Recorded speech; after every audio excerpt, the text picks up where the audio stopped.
How did UCLA, like, how did they find you? Like, did you find in the spring game, or did you get found, like, on the field, the tape that you put in? Consistency at the position. So much consistency at the position. Can you tell me a coordinator that they've had back-to-back years? How they actually, and then how they got the system structured. They got the coach and the office coordinator. They have overseer. What about the situation right now with Denver? They lost their quarterback. They lost Bo Nix. Is there a chance that, because they're even talking about bringing Phillip Rivers in, is there a chance that you get brought in? Welcome to City Sports Talk. I'm your host, Ron Marquez. Just like Jelani Fuquay. Today's guest went to Bishop Gorman High School, played for the UCLA Bruins. He was the 140th pick of the 5th round of the 2023 NFL Draft. And now you'll be seeing him play for your UFL, Orlando Storm, Dorian Thompson-Robinson. How you doing? Bro, you're the first born and raised quarterback, bro. They hit the league from Vegas, bro. Like, so that's a compliment. Legendary. We don't have no quarterbacks. You don't even know how legendary you are, bro. We've been trying to get you for a minute. So thank you for coming out. Though, you go to Bishop Gorman, you play at Bishop Gorman. Not too many kids that are from Vegas actually go to Gorman and start. How does that even come about? What makes you get to Gorman? Who picks you up? Yeah, I think being a kid that was like homegrown from Vegas, everybody knows about Bishop Gorman. Like, I thought that was UNLV. I didn't even really know about UNLV for real, besides my mom being a professor there. Like, I knew about Bishop Gorman. I always wanted to play for the Gales. And so, like, that was like my dream football-wise. Like, I wasn't even thinking about the league or anything. Like, I just wanted to play for Gorman. So it was me and like big group of local kids that we all just decided to become friends, and everybody wanted to go play football at Gorman. It wasn't like we wanted to do anything else other than just play ball. Correct. Your mom was a professor at Gorman? At UNLV. At UNLV. Oh, so you already had the inside track. So you already prodigy. She had that pipeline ready for you. But it was all like glamorous from the beginning. You weren't the starting quarterback from the get-go. You were sitting behind one of arguably probably the best quarterbacks to come out of Vegas at high school wise, Tate Martell. Did you ever think about leaving or staying? I mean, it was a long route to even get that starting role, and he was the go-to guy. Yeah, it was I'll start from my freshman year. My freshman year, we had a great time on the freshman team. Like I said, it was me and all my boys. We ended up winning whatever the freshman league championship. But then I got elevated right for playoffs to varsity, and obviously was the backup. No, actually, I think I was the third string, running like scout team and everything. Going into my second year, the senior had left. I was going to be the backup, and I wanted to play. Like, every single one of my star guys in my freshman class was playing already. Even if I play any other position, like, I just want to play. Like, I think I played like D tackle one time my freshman year, just to, like, 140 pounds. You went in the middle. Give me on the field.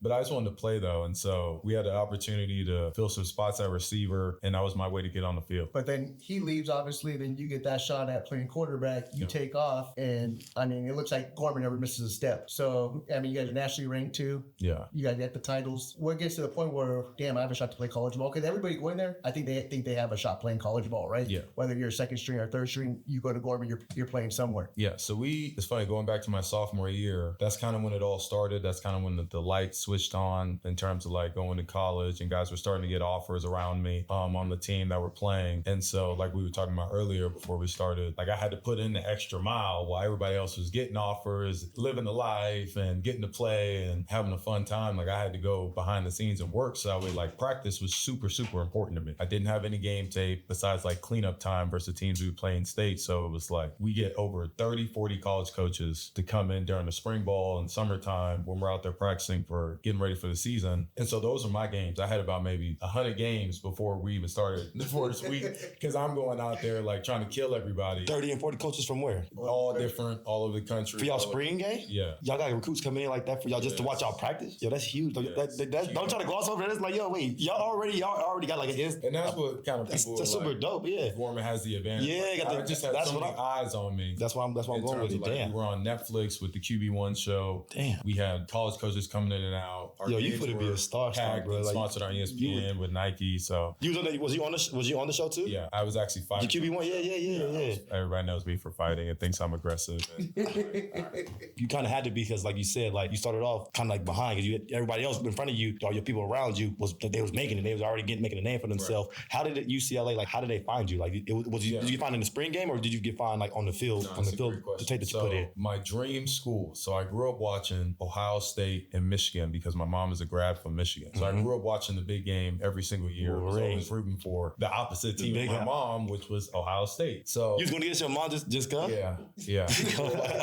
On her side of the family, half of them were split between Ohio State and Michigan. So I would always take the Ohio States. But that was my dream school coming out. As we all know, Tate ended up switching schools and committing to Ohio State. Yeah. So when he did that, I was on the visit with him. So when he did that, Urban Meyer then meets with me next, and it's like, hey, we're actually not going to offer you because such and such just committed here. We know you're not going to come behind him, so it's just going to be a waste of an offer. So they were scratched off the list. During that time, I wasn't just going to fly to Ohio State, fly back. So I did the whole Midwest. So I did Michigan State, Michigan, and like one other school. And so when I got to Michigan, I actually did that with Brevin Jordan, tight end, was with the Texans. Was your mom there with you? Yeah. Yeah, got to see the big house. Y'all got the game day. I know she, I did 110,000. I know she was like, yo, eyes big.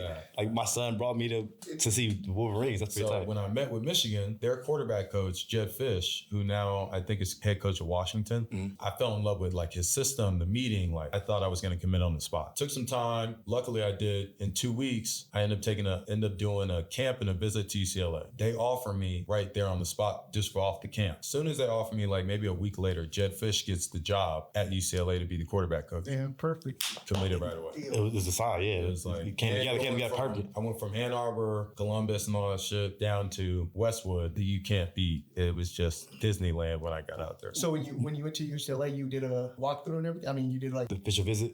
Visit? Yeah, so they were actually my only official visit. I swear, once I took the visit after Michigan and the camp and they got offered and how that all went down, I just completely blocked out every other school. No college in the Big Ten offered you during your visit through the Midwest? None of them? Michigan State, Michigan. I had like 30 plus offers my sophomore year, just off of coming off of sophomore year? Yeah, just coming off those practices. But you had no film yet. No film. This is just Gorman, what Gorman can do for you. Like that's. I had a lot of options to choose from. Then I was like going into my senior year. This is my only year I get to really play. So I committed right before just so I didn't have to worry about this. So you, like I said, you get picked up because your practices. So do you feel like it's more important to show out in practices like full throttle, like coming out of high school, even if you ain't getting the reps? I would say to anybody young, how you do one thing is how you do everything. So it doesn't matter practice. Yeah. I'm coming in here to do this interview. Anything like how would you want to be looked at if you were on the other side of that camera? And so like that's kind of always walked around and like carried myself as if whatever I do, whether it's picking up a fun or anything off of this, I got to make sure I'm doing it up to standard. So we like I said, you take the official visit. We hear all the basic stuff, but what sells you on the official visit? Is it a party? Is it a game? Do you go out? Do they show you the time of your life when you're out there? Yeah, they definitely do. Like what's the memorable? Like because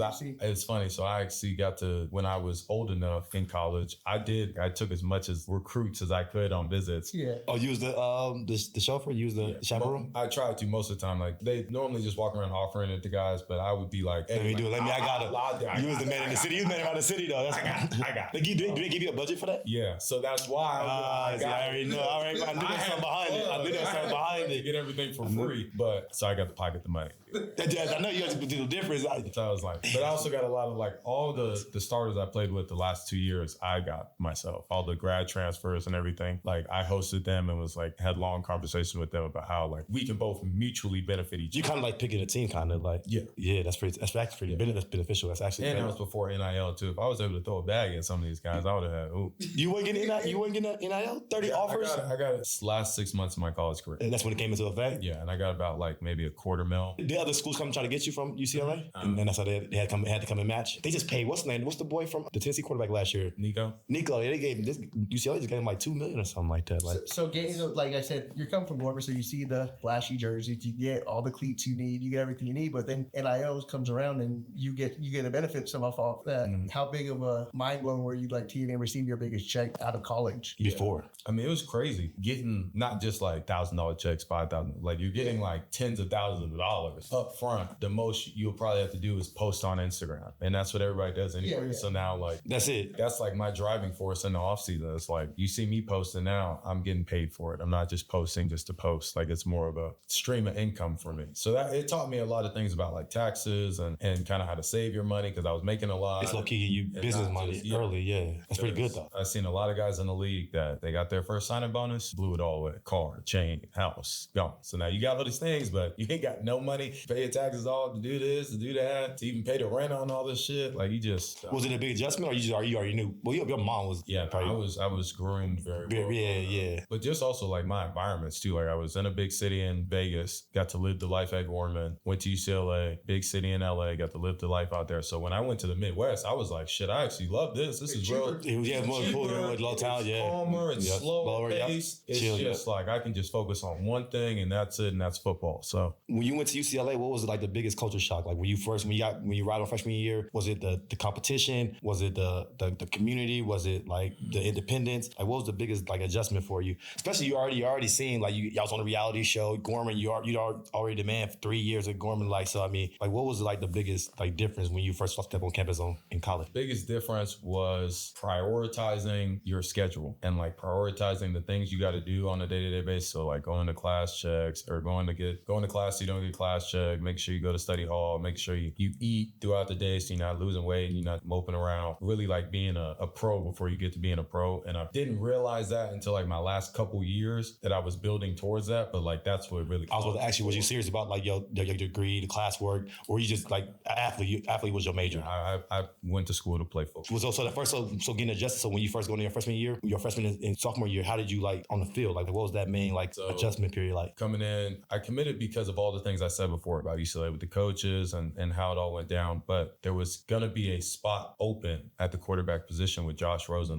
Yeah. So I was like, yeah, I'm taking this out the bed. Ain't nobody I don't want to bring nobody in. Like, we don't need nobody else. Like, I'm gonna work my tail off to make sure that what happened in high school doesn't happen here. And so they ended up bringing in a 6th year. He was on his last year, so I knew he was gonna play. He ended up playing. He ended up getting hurt like the first quarter or the second quarter of the first game. So then I played as a true freshman. And never looked back from the that's what I'm saying. So they were planning on sitting you. You weren't even planning on playing that year. So it wasn't an injury. You probably would have never. No, yeah, they were planning on like was you always in the like 4 games and then redshirting me, like getting me some time here and there. But yeah, no, I wasn't gonna play. You knew he was better than him. I mean, yeah. He was on his last year, trying to revive, like to get to the league. Like I love Wilton, but yeah, he was like you was ready as a freshman. On the end of his career, and I'm like ready to go. You was ready as a freshman coming in. Like Gorman groomed you to be college ready. Stepped on campus first day true freshman. And I felt like I was nowhere near my peak. Again, I just played for a year before even getting there with high school, so it wasn't like I had played a whole bunch of ball. So I'm like, I still got a lot to work with and room and all that stuff. So. When did you like? What was the year that you put it together? It was like, all right, I got scouts looking at me. The league's coming. I got agents in my email. Like when you put it together while on campus? Like did you like know like all right, I got it now? I would say really COVID year. So like that spring ball. This is my 3rd year. I was always envisioning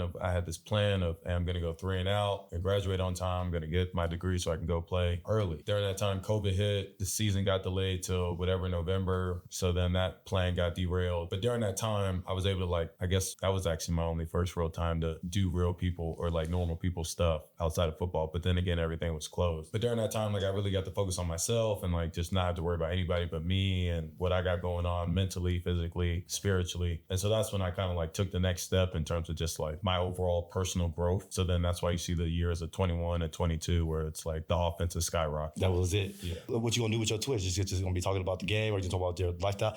I'll probably be just IRL, like real life stuff, just like day in the life. Yeah, that's all I'm about to ask you right now because you said it a few times about like you weren't able to do like normal regular people stuff. What does that mean for you, especially like being in college or even in high school? Like you say you put in a lot of work. Like can you like detail that a little bit, like how much work you actually put in and then kept you away from like normal people stuff, like with like the social part of it, the date life of maybe of it. I don't know, like what does that look like? Yeah, like you just leave outside without no issues. Like, and you the face though, the quarterback, especially being at UCLA, you the face, so you got to represent the program a certain type of way. You got to carry yourself some type of way. You got eyes on you. Everybody know you. Yeah. Like it was a lot better in high school because Gorman, they know you as like Bishop Gorman. They don't necessarily know individual players as such. Mm-hmm. So it was like they see us all as a group necessarily. People tend to know your name more and more on TV. So that was kind of more my most hectic time of just like managing different people coming up in random spots, walking into a grocery store and people are tapping me on my shoulder. And how is that when they do that? Like, I mean, it was cool when I was young, and now I'm like into an age where it gets old after a while. I love it. I love it.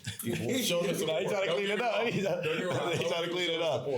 But it does get like, I wouldn't call it annoying, but I do get a little frustrated at times when I can't just enjoy a date or time with my family or with my friends. It's always gonna get bigger though. Yeah. And like it got really crazy in Cleveland because I love those fans out there. I love those. They let their team out. It got real crazy in Cleveland. Like I had to be escorted out of a mall. What you mean? Like why you just people were just like, Mom. What you was doing? Using a food court? You just moving it? I was looking through Saks trying to buy a new game day outfit or. And they filled up Saks? One person said, "I'm like, are you?" And they called it next, and the next thing you know, like the whole mall. It was like, pandemonium. I think it was right after I beat the Steelers though, so it was a big game. It was a big game. They serious about their professional rivalries? Yeah. Because you know how college is for sure. The college teams too. Yeah, like we were serious about UCLA and USC and UCLA, and we would like cover stuff up because they would come over and paint stuff. But in the league, it gets real bad. Like I know in Philly, I wasn't there for it, but like they lost to them Giants, and that OC got his egg house. they get some tense. When you was in college, like how was that USC week? Like how did that like leading up to that game? Did it ever like any games ever like make you nervous? Like get you ever like you ever get up for it, make you want to like put a little extra work in for? Nah, I mean I like the feeling of nerves, so like I always get a little nervous. Like if I don't get nervous, I'm kind of like, ooh shit, what type of game is this gonna be? But like I like the little bit of nerves. So there's never been a game where I was walking into ever really shaky ever in my career. But I love SC week.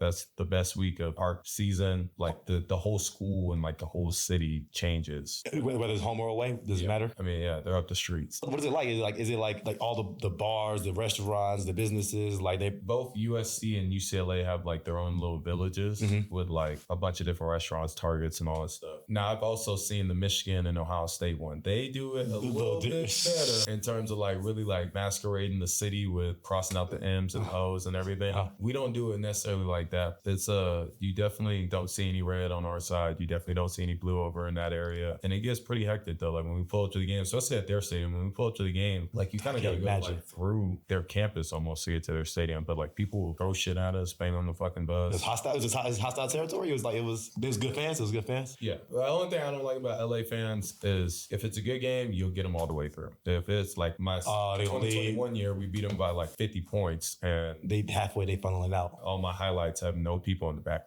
You was killing the whole game.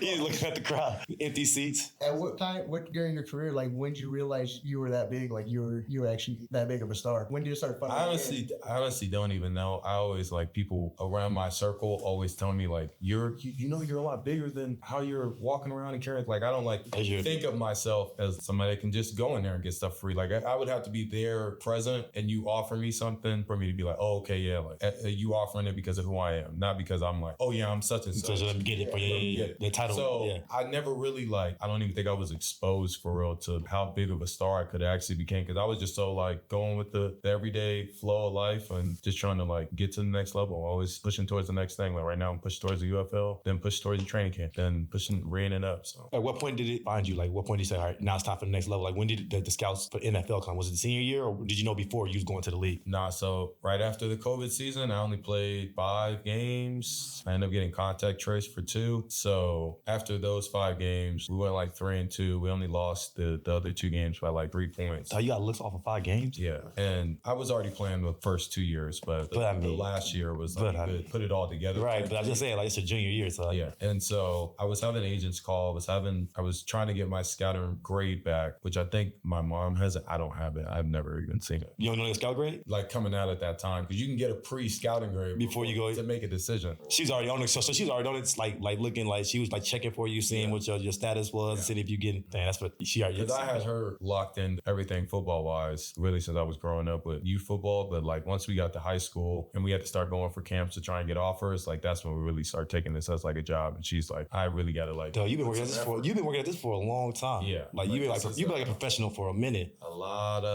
of work. Yeah. So what was draft day like for you? Like you going in? So did you take me back? So you knew you was getting drafted. Did you know you was going on day? You know what day you was getting drafted? Did you know like? Did you have an idea? Like, so my agents had an idea. I mean, nobody knows besides the GMs that make the picks. But my agents had an idea. It'd be a blessing to go on day 1. It's right now looking like a maybe to a strong maybe on day 2, but a for sure on day 3. So day 1 comes. I'm more so celebrating my guys that I know throughout the draft. And you having a party? Yeah. Day 1. So I had it at the Palms. Okay. I had it at the Palms. Quarterback of mine, his dad was a president of entertainment or something over there. Oh, so damn. What kind of room you had? It was. Yeah, you had the bowling alley in it? Yeah, that one? Okay, all right. I wish. But there was like a pool in there and massage table, all right. stuff. And they had like a big old open bar area for everybody to come in, and a bunch of TVs around to watch the draft. Yeah, okay. And then my guy Adam Plant, who you guys had on. Yeah. Tasty Teas. Oh, yeah. He went first. I made sure I got 2 big Tasty Teas in there. The best cheesecakes I ever had. I didn't even get to eat them. Like everybody at the draft party ate them, and I would like came back after. Yeah. No, they fired up. But draft day was cool. I always remember that weekend because I was like, I knew kind of in my head that it was kind of going to be a day 3 thing, but in the hopes that it was, I still got dressed up on day 2, and I think I got dressed up on day 1. And you hosted, you was at the Palms the whole weekend? Yeah. So you just got access to everything. So you went from day 1 to day 2. Y'all woke up and did the same thing again the next day? Yeah. And so I woke up because I think day 2 it started early, or no, day 2 was in the morning, or day 2 was at night. Day 3, it started early. So day 2, we went down, did the whole pool thing. Everybody was cool and chilling all day. Then we came back up, watched it again. Damn, that's when I was like really looking at the TV because they put it in my head like it's maybe you might be a couple mil. And there's like, so that morning I did get calls from like a few teams saying like, hey, like we're thinking about taking you in the next few picks here, or thinking about taking you in the next round or so. So you get some. So I'm really like getting some action. All right, so get it real. Seattle. Ooh, that'd been a good fit time with Russell and them. There was one other team, but it called me that morning. I'm like, oh, thank God, yes. I'm getting dressed. I'm all excited. It might be happening. Day 2 comes, no call. Silent. And I'm talking about pissed. I'm still my phone at the damn TV, and I was like, man. Were you angry or discouraged? Like, were you like feeling sad, like defeated? I was mad because I was seeing the Amon-Ra's mindset was Amon-Ra St. Brown. Like, I was seeing the guys going ahead of me. Who was ahead of y'all? Like, I don't know why they got chosen over me, but you know, you got more better film. Yeah. And even just like, I thought I helped myself so much throughout like the draft process with the combine, the All-Star games. Yeah, you put in some all work, that different stuff. Put in some numbers. So I thought I was like elevating my stock. Little did I know my stock was staying regardless.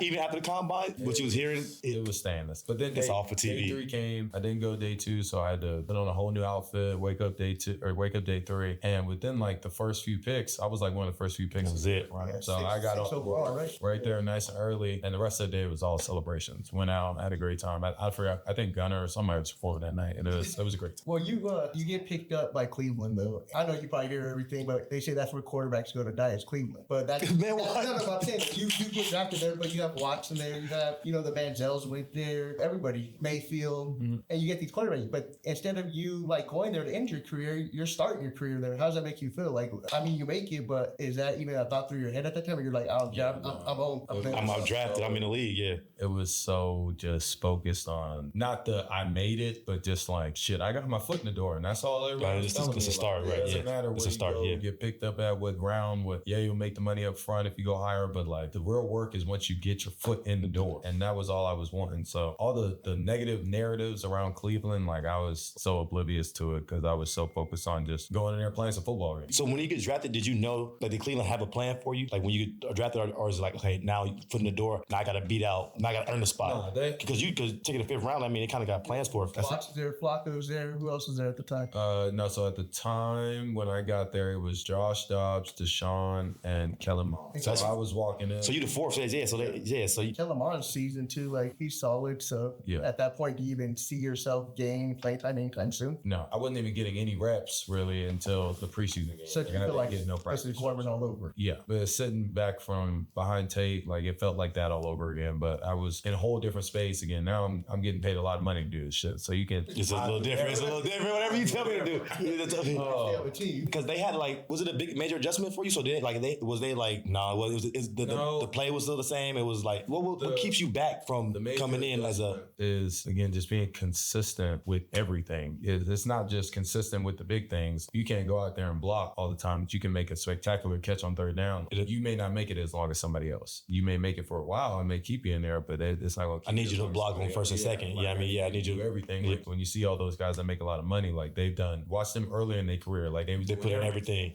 Everybody sees them now when they're at the top, and they're the AJ Browns, the Jamars are catching the one-on-one balls, but like they was doing the dirty work when they was at Tennessee or this or that their rookie year. And so that's kind of where I guess kind of got sidetracked and lost. Too much is given, much is required. Right. Instead of being like kind of redshirt in my rookie year and like getting to watch Deshaun go out there, like he got hurt. You got thrust in there, yeah. They traded the other 2 or cut one, traded the other one. I got to be the backup through my playing preseason. Then Deshaun gets hurt early in the year and I'm thrown out there, and instead of like getting to learn, like now I'm learning through my You think it was too soon? Because like I said, you just said you had a good camp. Actually, you had the momentum coming from the combine, good camp, and he earned a spot. They get rid of the quarterbacks ahead of you. So, I mean, kind of earning it. So, I mean, when is it going to come? I mean, they probably thought you could handle it. You thought it was way too soon for you? Like, I didn't think it was way too soon. I just think, and you see like the Jackson Darts, even like the Shador Sand, they're getting prepped throughout the whole time. They're not just getting thrown in when somebody gets hurt. They're having decisions made for them to go be successful before they're out there on the field versus we've already made all these decisions in Cleveland, and now something has happened with Deshaun getting hurt. Now, like, you have to. Yeah. We really necessarily didn't want you to. So there was no plan. There's no game. There was no. They go back to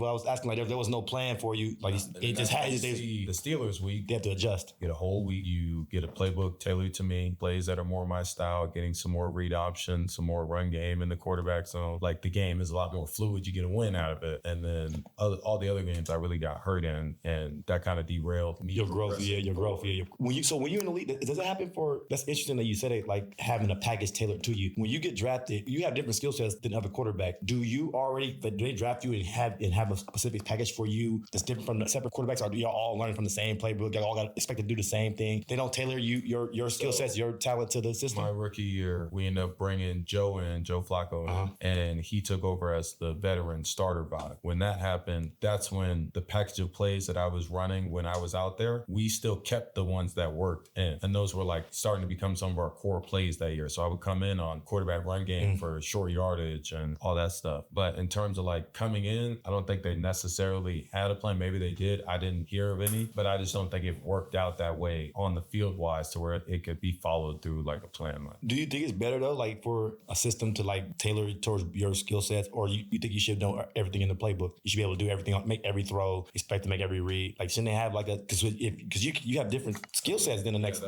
Quarterback, head coach, OC, play caller have to be. It's not always like that. No, definitely not. You have, it's always either one side of the coin, and the good teams, the good offenses you see, I have this. You have a quarterback that doesn't like the system, doesn't feel comfortable running the plays, that his coach is forcing onto him. He tends to play like he's getting something forced onto him. Like this isn't what he normally runs. It's what he's used to. It's not what he's comfortable with. But then there's also times where like this is a really good ass play, and you need to make it happen. You can't shake this off. You gonna make it happen. Yeah, be special. It's going to work. Yeah. You may just need to step your gameplay up. Or do something on the extra side. Go get some extra reps. Like every week, you always have your core plays, but then there's a big ass play book of just package plays for that week, that team that like we must do. Coaching staff think are going to work versus that team and that team. So you have to see those are those. So those are like that's pretty tight. You might have to do some different footwork this week that you may never done before, because we need to show a different look that we ran in week 2 that now we're running again in week 13 because you play some of the same teams twice. As a player, you think you can do, but do you think you can do like everything? You can't handle. That's nothing on the field. I can't handle.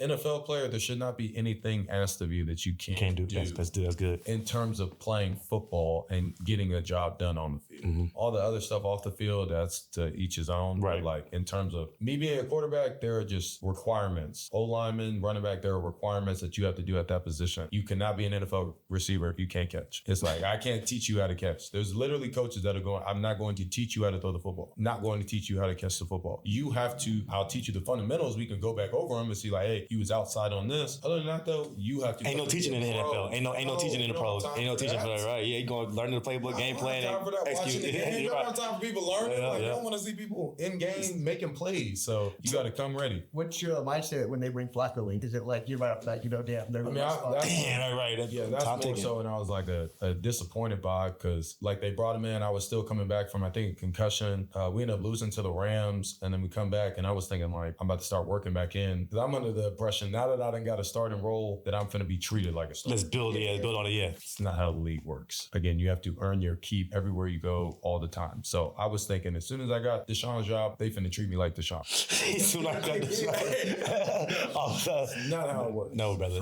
You just got here. Just got back from my concussion. I'm thinking I'm finna be thrown right in, and they're like, no, we're actually gonna have a package of plays for you. You'll still be the 2 if anything happens to Joe, but like we're gonna go with the veteran present. And so I had to step back, kind of reflect, and be like, all right, this is my time to learn again. But I was still getting to play, so I was not complaining at all. Do you think the concussion was what derailed it? What slowed you down? Yeah, because I just got off a win with the Steelers. We go to the Broncos. That was a close game. I threw my first touchdown that game. The Broncos? Yeah. But then I got hurt, and then we flew right, instead of flying back to Cleveland, we flew right to LA, play the Rams, and my head was like ringing that whole week. But I was like trying to like do all the concussion tests so I could try and get back soon enough. But then by the time we got back to Cleveland, they already made their mind up. you moving and then like it's scrambling different in college and pros, Like the physicality on the YouTube, if you guys watch how I train, like you would think like I'm going like full tilt, moving on. Like no, it's such slight subtle movements that like quick get you away. Miles Garrett is nowhere near as fast as Joe Burrow is nowhere near as fast as Miles Garrett. Right? The technique is how he moved, the subtle. Joe Burrow he'll be hawking him down, and Joe will take a step, and now Miles is going that way, but Joe's taking that step to go this way. The footwork. So even though he may be faster, like if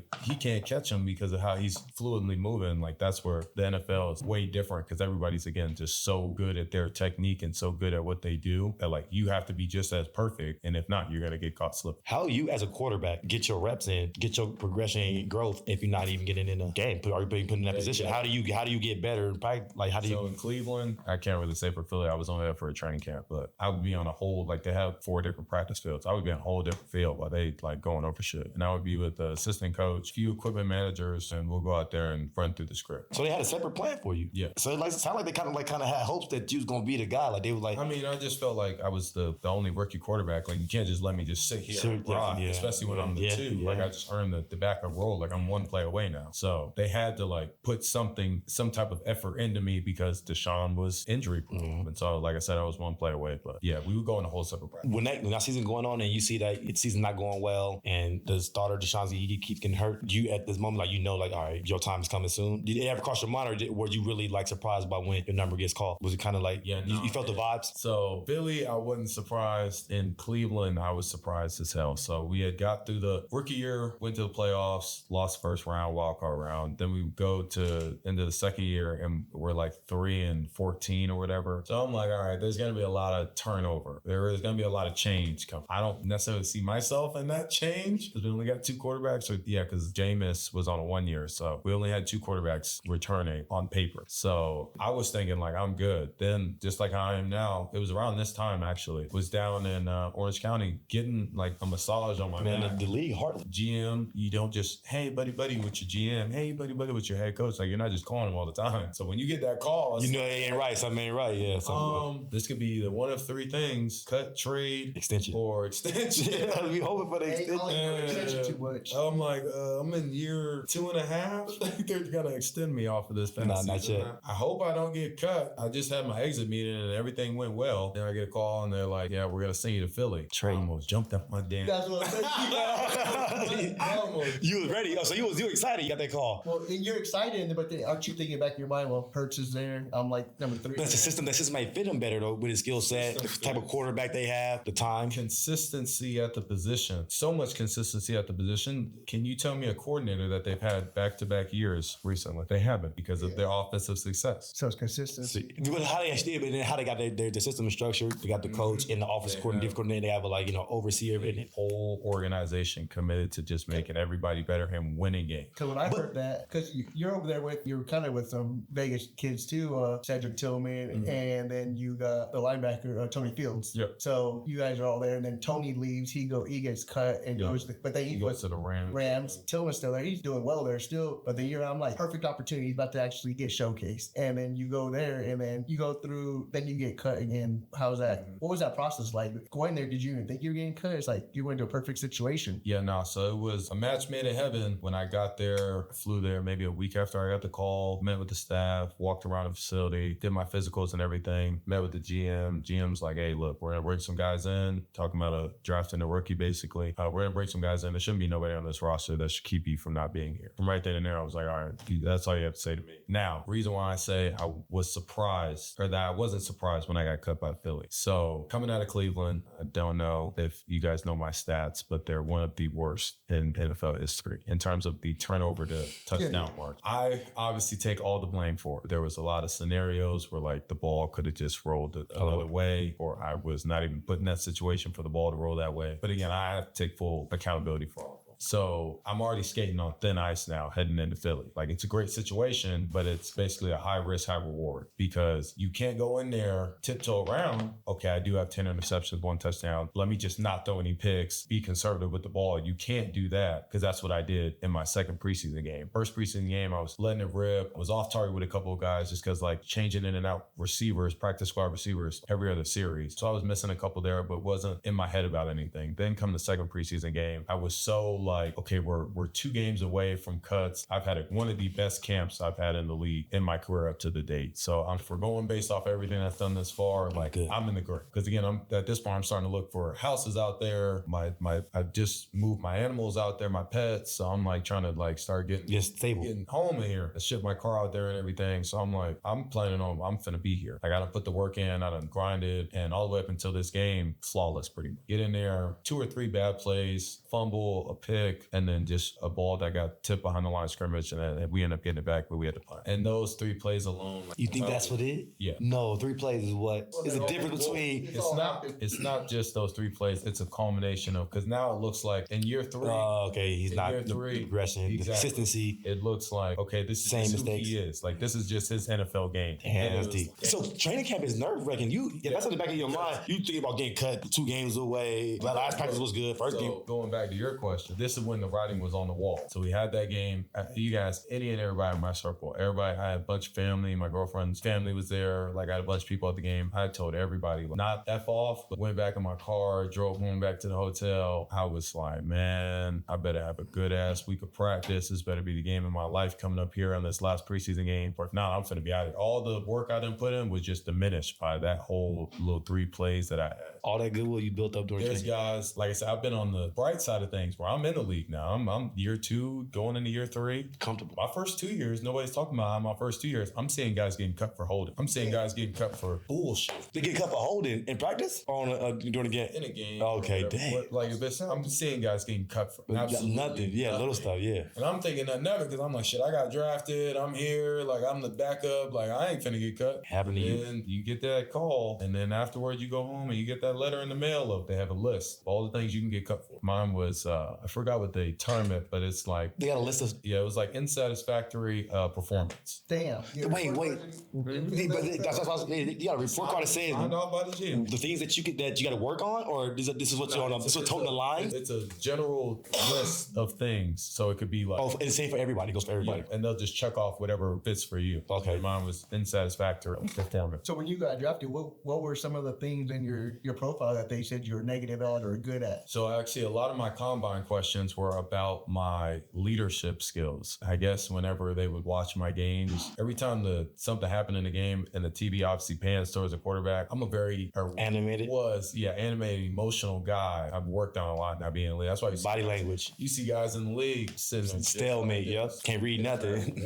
So when you start to watch football now, you watch and they pan to them quarterbacks. Watch how the league guys act versus the college. Because they don't want the media to paint a picture. They don't want nothing to add a story. And that's what I love about Jalen Hurts and learned so much from Jalen, was just kind of how to be like stoic and level-headed and even hill. Especially after this year. It sounds like, especially going to Cleveland, if they make a phone call to Philly and be like, yo, I got this quarterback, I don't want to cut him. He's pretty decent. He got the tools, the skills. You take a look at him. It sounds like they had some high hopes for you to trade you and not just cut you to Philly. Yeah. You think you still, because Stefanski was the coach, right? Right. And he's got picked up in Atlanta. You think you give you a call for a camp to come down there? So I had like, because he need quarterbacks. Like, old boy hurt, and then one of them got the Achilles. These past 3 months where I've been off, I've had like maybe 7 or 8 workouts with different teams. Oh, so you got a few of them have been from like people in the Cleveland organization who've gone to different teams now. They put in a word for me. And even like I trained with Sam Darnold down in Orange County. I was about to go to Seattle at one point during the year because he had put in a word for me over there, but it didn't end up shaking out that way. But he building some good clout though. Yeah. So I mean, well, what about the situation right now with Denver? They lost their quarterback. They lost Bo Nix. Is there a chance that, because they're even talking about bringing Phillip Rivers in? Is there a chance that you get brought in? There is always a chance. I have NFL tape, NFL experience. The league, man. How do they find? How do your agent is not calling teams? Like, how they gotta want you, or do we gotta like so? They gotta want. So it's just like the draft. How do you get your name up? Keep your name in that lexicon. It's just like the draft. You gotta pay some top dollars to have some top agents. They gotta do their job, and that's why you going to the UFL because you're trying to get stay. So they've been the ones to get me all my workouts, still be connected with teams in the league, and it took all the way down to this final week 18 for the Jets to sign somebody else to Bailey Zappi for a futures deal. And that was gonna be for me. I worked out with the Jets, and they said I was like one of the best that they've seen throughout all their workout guys. And but yeah, that didn't pan out either. So now the final and last step was UFL. Well, yeah, so you get cut by the Eagles. You're not sitting around. You're actually working and stuff. But then how's that UFL call even get brought up, or even go to Orlando? They pull the option, right? I know he got all the good destinations. LA, Orlando, bro. You be living it, right? Cleveland's decent. And man up there. And when that option comes up, is that what's going through your head? Yeah, so if you'd asked me this question like a year ago, 2 years ago, I would have been like, I would rather just not play football than to one of those leagues. And now actually being put in the situation where like, hey, like you have that option to say no to football and just like. But you said you want to play football every step of the way. That shows you the humility though. They really just take a step back and work. That adds a lot to it. Like I've been given so much that I took a chunk of it, majority of it, like for granted. Just like I thought it was just going to be everyday life for the next 10 to 12 years, and instead it's not like that. So when that finally hit, now I'm like, shit, I'll go play in the damn UFL, Japan League. I just want to UFL. Like I just want to go play football again because I miss it so much. But the UFL came about, I want to say right after I got out of college, or maybe when I got cut. It was always hovering in the background since college. Like those type of leagues, like they can like have access to your rights. So basically, if you get cut or whatever, like that team that has your rights can instantly sign you with nobody else grabbing you, right? Unless you obviously get picked up by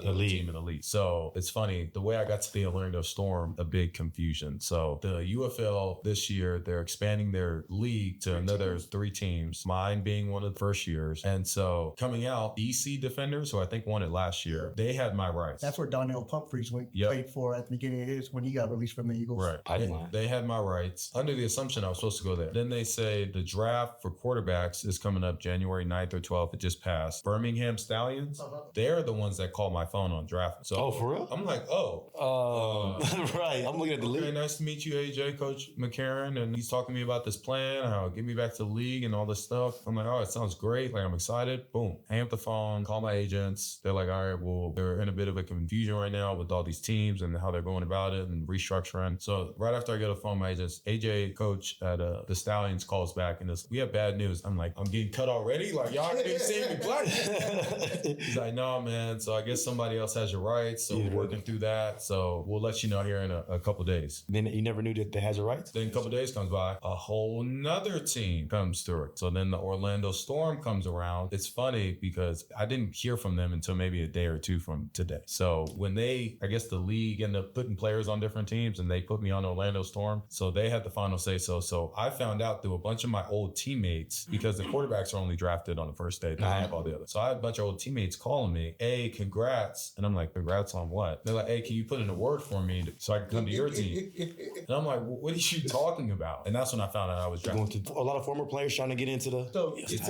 a frenzy. Yeah. So before it was called the XFL, and then they had the United Football League, or some other USFL. And The Rock bought it. I'm just saying, for people that don't know, what actually is few the leagues together, and now The Rock remanifesting everything. I mean, at least last year, probably has been the most competitive it's been. Yeah, like I've caught a couple games of it during my off season. It's good talent. Yeah, and that's good competition. Good competition. I mean, I know a lot of the guys just from either like playing from them in preseason or whatever. It's funny, like college. My first preseason game, the Hall of Fame game versus the Jets, and one of the receivers on that team is now on my team. I get to throw to him. So he throwing him to NFL talent. Yeah. Well, it's too a lot of college players that you know that were really good, and then they had a shot and they kind of faded away, and then all of a sudden they're back on these teams. Yeah, like it's more like the G League where they're trying to get. That's what I'm thinking about. Or like a big opportunity. Like I don't even think there's maybe a handful of 30-plus-year-olds on there. They're all under 30. Like they're trying to get super young talent. But you're not taking it lightly. I mean, it's going to be competitive. Like you're going to be going against some top talent as well. Yeah, I will be probably the hardest I ever play for. I feel really bad for everybody. It's gonna be you got to go to mission. You got to get back to the league. Yeah, I got somewhere to be. Yeah, you can go viral in the league though. And do you feel like the NFL needs to get put back on notice? Because like I said, you haven't really been given a fair shot. No matter, like you played with the Browns, UCLA was great, Gorman was great, but you haven't really been given a fair shot to showcase your talent and be that starter, and they're even looking behind your shoulder. Yeah, the only thing I'll say to that, from this point on in my career, I'll never get that opportunity again. But you just gotta get back there first. Yeah, I'm saying in terms of like, there's always going to be that feeling, and that's what kind of keeps you going in terms of like staying where you're like somebody over to get more elite. Somebody coming behind you. Somebody's got to be on your tail. Like, yeah, Josh and Pat and all of them get paid, but they're a few plays away from somebody else looking really good. You got Purdy situation. Kyler Murray, Mac Jones, and them got paid a lot. Malik Willis and them got paid a lot this year from how they played, and that's right. They're gonna take somebody else's job. Everybody's gonna talk about how they got paid, but they got somebody else's money. What can the UFL expect from you coming into the season? See a nice number one running around that field and throwing the ball.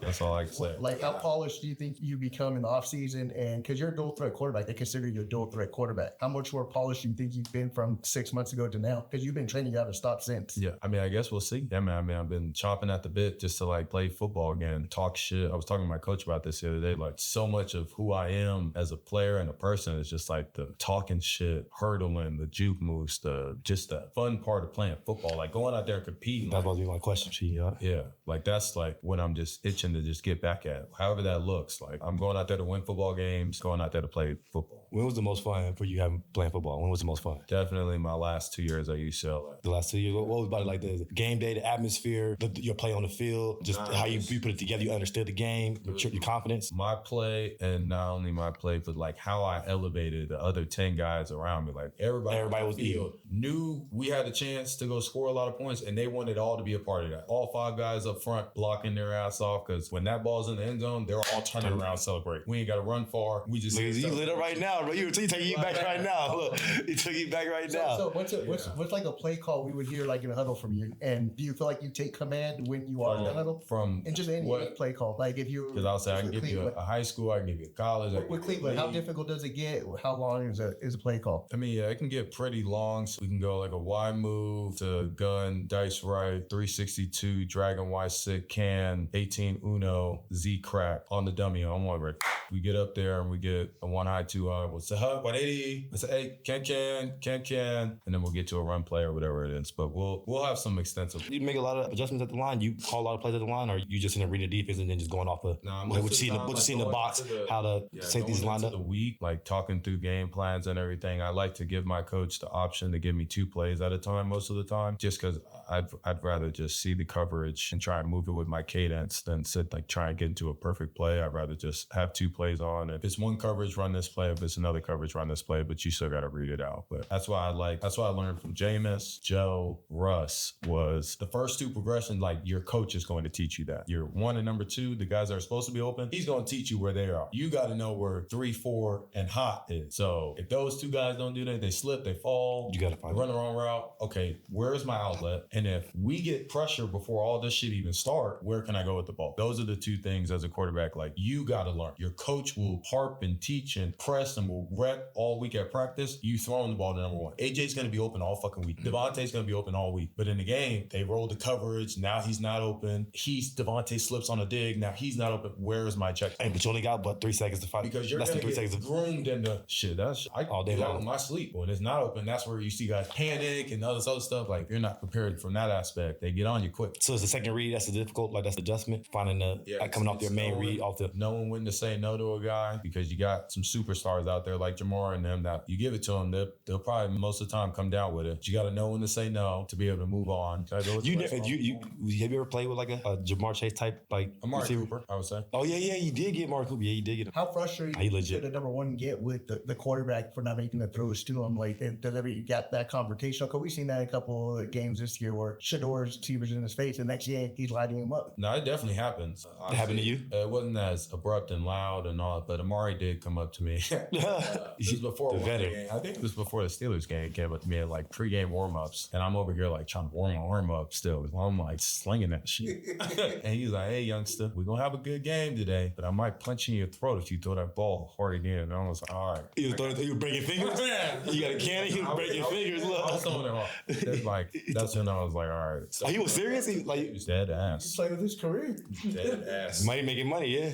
It get like you never think about that. Yeah, that's kind of crazy. You got to put it in a certain. Every receiver has a different liking how they want the ball. So and then when you get up to that, you're that guy. Like Amari's a 200 million receiver. Yeah. So when you get up there, everybody in this whole entire world is expecting AJ to make all those catches. Yeah, I was thinking about it. We went back to last week. Yeah, it just comes with it. But like I said, much is given and much is required. So how is it having like teammates that are locally from here and you kind of know your city and stuff to be on the same team with you? Are you just hanging out? Yeah. So my core group, the guys you see me play my senior year with at Gorman, we talk every day. We're in a whole big group chat. We keep up with each other all the time, motivate each other all the time, tell each other, knock that shit off. You need to fix your shit and like get right. And really like hold each other accountable. So I like brotherhood. That's good. But like, yeah, anytime I come back out here, like I was just with Adam down in actually in California. He's got a gig doing some acting stuff down there now. And show coming up. Right. So like just being able to just kick it with him, catch up, again, just motivate each other because like he's doing the same thing I'm doing, just in a different space now. Mm-hmm. And who would have thought like Adam Plant, the football player, would do that? Because like I don't have any knowledge of acting or anything like that. So for him to like put himself out there, network and stuff like those take real skills that like I admire and like all my friends in our group like admire from each other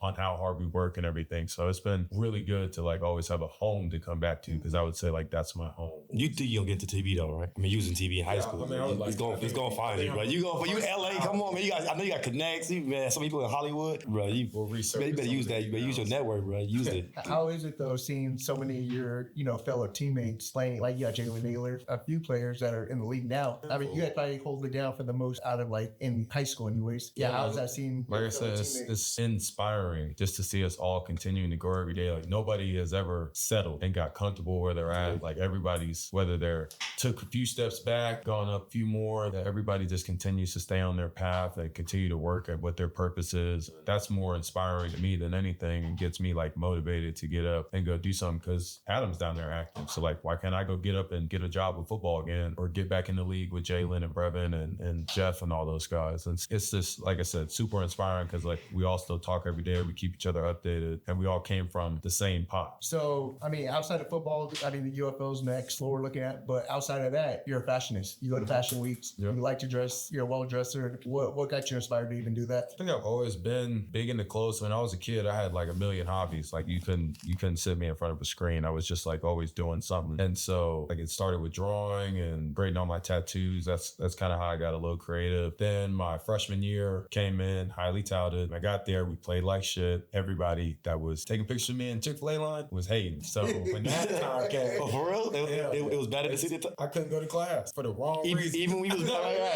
right. So when that time came, I was like, instead of getting depressed and being sad and all this other stuff, let me try and find a way to like be creative in this. And so I made a brand called Friends Over Fans, and that was kind of my clothing startup. And I was really just like making stuff with sayings on it that I mess with to put on like clothing for me to just wear when I would work out. But big hot win pretty quickly. Yeah. And people would always ask me like, oh, where's that from? Or who got you that? And a lot of people end up wanting it. So it caught some traction. So then I was like, all right, I got to kind of make this into like a real clothing brand and like actually get product and samples and kind of upscale it from there. So that's kind of how I got into like the clothing space, wanting to kind of make clothes. And then from there, getting into being at UCLA, you're seeing the Odells, Jabars, everybody's coming through to campus. And so you're seeing nothing but like their lifestyle before you get to it. And I'm like, man, why can't I just start that now? Rat poison, that's what start that now. Like Destroying had his YouTube videos and making all that and got kicked out of UCF for it. Why couldn't I do that and just not make money from it type deal? Like I always want to be creative just like that and make videos. So I took a lot of inspiration from other people. That's kind of where my hobbies have shaped into. And so now with like fashion weeks, that was more so based off of my hobbies of traveling and getting into the league, having money, having different veterans around me. That's like, bro, I'm going to Cancun next week. Let's go. That's such getting exposed to different things. Yeah. Finally got on a PJ and flying to such. I'm like, what? But you're the quarterback. You supposed to be exactly. But again, I was so like oblivious and so just like humble, I guess, to be. You're like, getting bigger. It gets bigger. It gets bigger. I'm a quarterback, but what does that mean? Like for real, like it gets bigger. Not realizing, no, if I wanted to, I could have took this shit up here. Like, exactly. There's more to drinking them. It's a hobby though, but it's an expensive hobby too. Yeah. So how hard is it to keep up and then make sure, like, if you go out 5 days a week, you gotta make sure you have a fresh fit 5 days a week. How hard is that? Well, you're rich. Yeah. You're rich.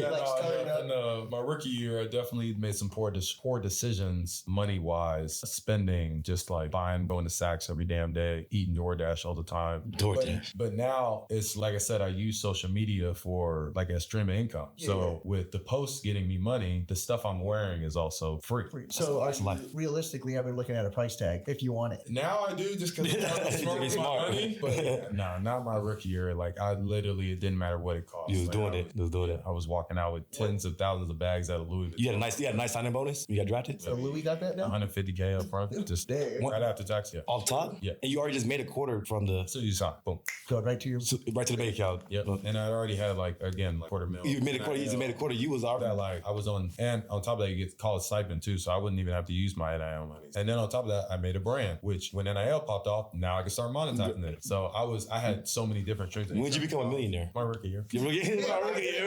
I was locked in. I was it. I was set for life. I was good. That's what's up. What goes into looking for that outfit, or what's the game day fit? Like, what are you trying to accomplish when you put your fits together for a game day? What I'm trying to evolve to, one of my good veterans, receiver, Marquise Goodwin, he has all his outfits for the year picked out already. Like, that's what I want to get to. He got it planned already? Even for the winter in the summer? He already got the winter stuff ready? In November, he only wears white. That makes it a little easier. But what? That's the worst time when it rains. That's the worst time when it rains. You gonna sweat through the white. Hey, to each his own. But you're right. I want to get to that. that. But as of right now, it's really just trying to build my portfolio in terms of like, I guess, headshots with modeling and all that stuff. Like my dream for fashion weeks is to get paid to sit at the shows. Cause right now, CD Lamb and them, like how they doing? So you're just freelancing when you go to these shows, or yeah, pretty much. Like I have a stylist who's through my agency, who's very well connected out there, that normally gets me into all the shows out there, and that's kind of been running the show for me. So it's past few years. Planned before you. Yeah, this time it actually be a little different. So my agency is not gonna help as much. So to really be on me and my stylist to make everything shake. So I've been like, me and him have been reaching out to a bunch of. So how is it like being able to bring your own camera guy, your own stylist? Yeah. Like you come with a team, like you're that guy now. How does that feel? Now it feels good. It feels good that like, again, I have the funds and the means to be able to make a team, because this shit is so hard to do on your own. Yeah. Like I wouldn't be even half as good in football had I not had him, my mom, my agents, my manager. People around you, yeah. Because I can't, like I can focus on a lot of shit at once. So I can't sit there and make football the ultimate driver for how we're going to keep the main thing the main thing. Keep the main thing the main thing, yeah. I can't do that and give it my all without everybody else doing their job too. What's it like when you go to like a pull up, one of like, I know you probably haven't been to the Met Gala yet, but when you go to like a fashion show, like what's like one of those settings like? Is it fun? Is it actually fun, or is it like chaos? A lot of people, a lot of pictures, like it's a lot of all of the above. I would say it's all of the above. It's fun though. It's a good. Yeah, it's a great time. Atmosphere. It's a great time. It's literally, Paris is literally the Vegas of Europe. Oh, for real? Like they don't sleep out there. It's all day off. It's so fun. I go out there mainly for the networking. Like even though you sent me stuff, now that I'm meeting you in person, like shake your hand. Let's introduce myself to the actual owners of the brands. So that way now we're building a long-term relationship. You need something. Now I can get you some shoes or whatever it is. Do you care who you are or how you, it's like how you we're in Europe. They don't have. That's what I'm saying. That's what I'm saying. So how you, so really about how you carry yourself there. Yeah. And that's why I like going out. That's one of the reasons why I love traveling so much, was because my first time traveling was like football. What is that? Who? What? NFL? We don't know that. No, right, exactly. So I'm like, oh, thank you. You regular, like you really regular, like you really, yeah. Not what we was just talking about the whole time. Getting mobbed full of people, but they just like love you for you and like see you as you. As a person, yeah, that's dope. But I love Europe in that aspect. And then now, because it's being so recognized, fashion weeks for sports and athlete people coming out, together, now it's getting more Americanized. So I'm like, I get to see my good friend Denzel Ward out there. He hit me up saying he's going, so I get to kick it with him again. But it's just it's a good time to network, meet people. If you're into that fashion, creating space, or want to be an aspiring model or anything, like it's good for those connections. He was in Cleveland with you, right? Does like when you going against him in practice, is he like helping you out, making you look good? Yeah, like not picking it off so you can get a touchdown, like, you know what I'm saying? So the coach is like, all right. That's the one thing I did notice in the league, like from college. In practice, it's everything's competing. Like we're talking shit the whole time. In the league, you are competing, but afterwards you're turning right around and being like, hey, what could I do better? Hey, how could I? Because you're not going against them for your job. It's money. You're going against them so we can be better. So yeah. So for all of us can. So you see something to me, let me know. Like I was having a conversation with Myles Garrett all the time. Okay, when you rush like this, like what are you thinking? When do you spin? When do you like to do this? Because then when I go up against TJ Watt now, like, and I see him do this, now I have a plan for it instead of, well, Myles just beat me that day. I would just go about my day. It's like, no, now I know why he beat me. So when I see it again, like, yo, you played with some legit legends, bro. Like Myles Garrett, Denzel Ward, players for sure. Well, Jameis Winston. Who was the biggest influence on your development, like in your quarterback room? Like who had the biggest impact on you in terms of your learning the playbook, becoming a better pro? Yeah, I'd say one is a name you would not ever get. PJ Walker. Damn. But he been through it though. Like he went to the XFL, balled out. Carolina got his chance again. Your path is similar now. Oh, really? Your path is the Niners. He was first. Yeah, they got him first. They wanted to get him first. But that's how he made his name though. Like because he went, you got a similar path. Went somewhere else, XFL. Came back, and never like went to Charlotte, and then we picked him up. He was in Charlotte, then went to the XFL, then we picked him up like midway through for him to come play with us in Cleveland. What was the thing that he did most for you that helped you like as a quarterback that you would give to someone behind you? The way he came in, like, and I personally had known nothing about PJ until he got there. Mm-hmm. So when I saw him come in, I'm thinking, oh, he came in from the XFL and all this stuff. Like I'm thinking like this might be too big for him type of deal. And he was like, bro, I'm going to hear him taking my notes. This is what I got to know, and I'm going about my day. I'm not going to sit here and analyze every little thing and do all this stuff. Like this is my routine. This is my checklist. I come in here Monday, Tuesday, Wednesday, Thursday, play Sunday, and we back at it Monday, Tuesday, Wednesday, Thursday. This is my body routine. This, and this. So the structure got you the organization, a strict regimen to the point where all the rest of stuff doesn't matter. So when everybody's like so surprised that he beat the 49ers, even I was damn near a little surprised. That was my first time really seeing him play. I'm like, this is the Niners now. This is a good team. We coming off, I think we had just came off a loss. He went out there and and play the position how it's supposed to be played. Getting to where, like I said, if 1 and 2 is not open, get to it when you got your time to take your shots, take them, and move on. How much is it like? Is the game free flowing? Can you improvise out there? It's not a lot of that going on unless you like Cam Newton or something like that, or like go make a play, make it happen. Any of that? That all comes from being in the system for a while, like Josh Allen's. When he's going and scoring 20 touchdowns or whatever in the fourth quarter, that is because like he has so much conviction in his system and he knows his system so well that he knows he can get away with some certain stuff. Like, okay, this week I'm looking at this defensive end. This is not a Von Miller. This is not a such and such. Let me just full slide this protection this way. If he comes free, I'm gonna make him miss and there's nobody left. So you take chances on some plays for the big shots and get everybody. That's how everybody get paid. So yeah, a couple more questions before we get out and wrap it up. What's your YouTube channel about, and how often do you film it? What day you drop your episodes? My name, Dorian Thompson-Robinson. I've made it back in like 2018, 2019. It's just recaps of my life, what I go through on a day-to-day basis, what I'm doing, whatever time I post the videos. It's really random. We don't really have a set schedule, and we just try to pump out videos as much as there is content to be made. Editor, your video guy, how long you guys been together? How long you been working with him? Since 20. Okay, so 22 years. Locked in. Where can you find him at too? Shot by Woo on Instagram, or if you go to my Instagram, Dorian TR, you'll find his page. Tagged in, locked in. But yeah, we've been working together since college. He's from Michigan, came down to LA trying to chase his dreams. We ended up getting connected through Instagram and running with each other ever since. So. How hard is it for, he found you on Instagram, right? How hard is it for people to get a hold of you through Instagram? You got so many followers, even bro, you're a star, bro. You're super, bro. Like at 310K subscribers. So how hard is it for people like that, like trying to get in contact you and make business accusations? There's obviously some slower times of the year, but like, you gotta catch me when you catch me. You gotta catch me. It can get pretty hectic, especially during the season. And I know, like I said, this is one of my first 4 years getting to do normal people stuff. Like normally, I don't really talk to my family or friends back home during the season. Man, I'm glad you want to be normal like us, man. Like it made me feel good. Like they want to be like us too, man.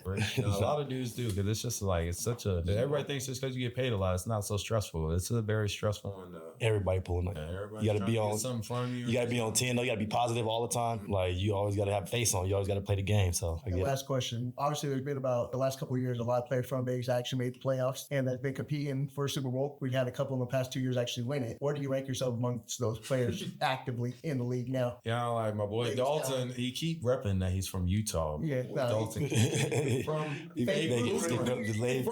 Redmond. Yeah, from Andre. From Stevenson. I'm gonna take my nice humble approach and put me towards like I'm out of the top 5. Bro, you the quarterback. You play the toughest position. You play the toughest position. Ranking our high school performances, I feel like I'm number 1. You the best coming out of high school? You the best Vegas athlete? They all played and had more reps, but my tape, they fed off my tape. You think you're a better Vegas athlete than DeMarco Murray? Because he killed. I gotta see him live. Because he killed it. He killed it when he was. I mean, he was at Gorman before Gorman. With Gorman, he want to put Gorman on the map. Really, real talk. But do you feel like you could be ranked one of the best high school quarterbacks out of Vegas? Yeah, from the city. Yeah, for sure. It's funny. He's not from Vegas. He's from Reno. But Cade McNamara. Oh yeah, he won Gatorade Player of the Year with me my senior year. I'm training with him. He's doing a draft prep right next to me. How much stuff he gives you? I actually give him a lot of shit because I don't think he deserves it. He the OG. He the OG. That's cool. So it's crazy because, like you said, that's another city. That's a ring best Reno. But how do you feel about even them being considered part? I mean, they're part of Nevada, but not Vegas. No, man. I think everybody, when they don't even know what Nevada is outside of Vegas, it's just Vegas. They're like Las Vegas. Nah, bro. Like that's a state or that's a city within the state. Right. But I think it's good though. During like my class and the 2017, 2016 classes, really put Vegas nationally in terms of just like a extra spotlight that hadn't been there for a while on like the public school. And I think like teams like Desert Pines and like Arbor Views, they're actually starting to. Centennial, yeah. Speaking of, I'm driving around the city, I'm seeing all these turf fields everywhere. Yeah. Why was that not there? The water, the drought. Yeah, I thought every school's getting turf now. Every school, yeah. Go to Durango or Bonanza or something. I'm playing on rocks. I'm like driving by Legacy. I'm like, what field is this? Everybody in North got a Cheyenne doing theirs right now. Yeah. Oh, I haven't been here in a while. Huh? But y'all been doing it. But that's the effect of having the Raiders here. That's the effect of Vegas now having 100 like pumping up money. All the high school sports, yeah, they pump. So it's like now it's like everybody else got aces. Yep, you got to. Now the city keeps expanding. You can't just keep having it the same way. So that's what I loved. I feel like we were like again like a driving force to be like, all right, let's start putting more into athletes. And there's like 118 professional athletes right now across all sports from Vegas. So like, yeah, that the pipelines here is very it's a fertile grounds for athletes. So yeah, you got to invest into your communities. Like now, like it's not just more than just like Gorman. Like of course, obviously you can get them anywhere. Yeah, you can go get them anywhere. Yeah, like now all around the city. Yep. Shit, I'd rather just stay where the street is if it's gonna give me the same thing. Cause you got the Steelers with Darnell Washington, Miles. Nah, you gotta go. No, you had to go to UCLA. You couldn't stay. You couldn't go to You got to go to UCLA. You got to get some. You got to document something down there. You got to do something. Show the experience somehow. I know that was legendary. That concludes our episode. We appreciate you coming out, taking out your busy schedule. It's been a long time coming. We were like one of the few that we actually wanted to get on the show. Legend. Fuck everyone else. No, edit that out, man. We've been like interactive, and you have a lot of currency too. So we wanted to make sure we got you on, and we appreciate you. That concludes this episode. So like, share, and subscribe. We'll see you guys on the next one.